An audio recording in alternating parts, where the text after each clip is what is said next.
Hello friends, இன்றைக்கி ஒரு புது விதமான புதினா சட்னி பண்ணலாம் வாங்க. இதுக்கு முதல்ல நான் ஒரு 2 ஸ்பூன் எண்ணெய் விட்டுக்கிட்டேன். முதல்ல 4 பச்சை மிளகாய், காரத்துக்கு ஏற்ற மாதிரி வச்சுக்கோங்க. ஸோ எண்ணெயில் ஃபஸ்ட்டு நான் ஒரு 3/4 கப் உளுத்தம்பருப்பை நல்லா வறுத்து எடுத்துக்கிறேன்.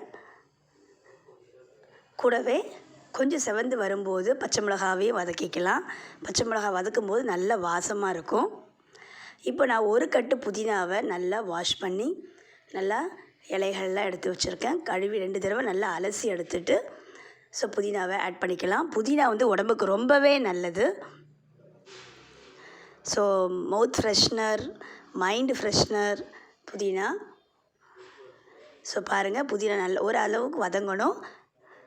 இப்போ நான் புது விதமானன்னு சொன்னதுக்கு காரணம் ஒரு 4-5 பூண்டு பல்லும், தக்காளி 1, கொஞ்சமாக புளி, நிறைய புளி சேர்க்கலைங்க. அதுக்கு பதிலாக தக்காளியும் பூண்டும் ஸோ வதக்கி போடுறேன். ஸோ இந்த ஸ்டைலில் நீங்கள் பண்ணி பாருங்கள், சூப்பராக இருக்கும் புதினா சட்னி.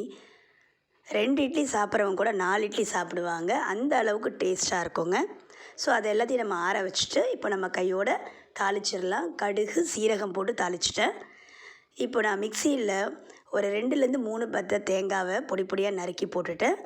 ஸோ ஆற வச்ச புதினா, புளி, உளுத்தம்பருப்பு, பச்சை மிளகாய், தக்காளி, பூண்டு இதெல்லாம் நல்லா ஆற வச்சு மிக்சியில் போட்டு கொஞ்சம் கொரகரன்னு அரைச்சிக்கலாம். ஸோ பத்தலையில் நம்ம வேணால் கூட கொஞ்சம் தண்ணி விட்டு அரைச்சிக்கலாம். ஸோ ஜீரண சக்தி, உப்பும் சேர்த்துடலாங்க. நான் கல்லுப்பு சேர்த்துருக்கேன் தேவையான அளவு. புதினா டைஜஷனுக்கு ரொம்ப ரொம்ப இம்பார்ட்டண்ட்டு. ஸோ வயிறு ப்ராப்ளம் இருக்கிறவங்க கூட புதினா சட்னி, புதினா தொகையெல்லாம் செஞ்சு கொடுத்தீங்கன்னா உடம்புக்கு ரொம்ப நல்லது. அவ்வளோதான், அரைச்சாச்சு.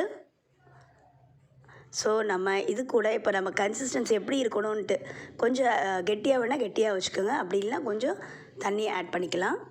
மிக்சியை இது பண்ணி நீங்களும் ட்ரை பண்ணி பார்த்து உங்கள் கமெண்ட் பண்ணுங்கள். இந்த வீடியோ பிடிச்சிருந்ததுன்னா லைக் பண்ணுங்கள், ஷேர் பண்ணுங்கள். நம்ம சேனலை சப்ஸ்கிரைப் பண்ணாதவங்க மறக்காமல் சப்ஸ்கிரைப் பண்ணுங்கள். தேங்க்யூ.